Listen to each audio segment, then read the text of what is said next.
despite the fact that their emotional reaction to the story a week earlier had been normal.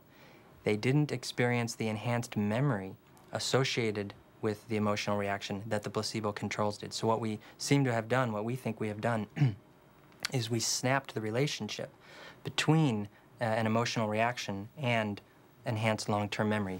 Okay, and let's go. The Irvine team is now trying to pin down the relationship between emotion and memory by looking inside the brain as a memory is formed.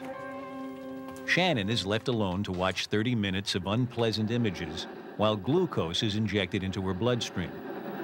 What I'd like to do now is to lay you down. This machine, called a PET scanner, produces an image of Shannon's brain, revealing where most of the glucose was being used, and so which part of her brain was working hardest.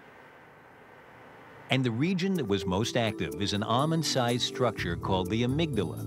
What's more, in tests like this with several subjects, the brighter the amygdala, the better their memory of the film 3 weeks later. It's the beginning of an explanation, Jim McGaugh believes, of why we remember emotional events. Activated by the hormones the emotions produce, the amygdala sends a message to the rest of the brain, as if to say, this information is important. Don't forget it. Life goes by, trivial things happen to us. Important things happen to us.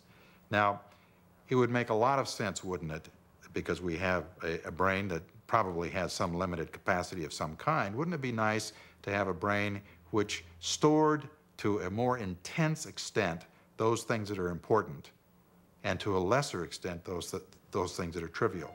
We have a brain that does that. And it's emotions that create the relationship between the importance of an event and how well we remember that event.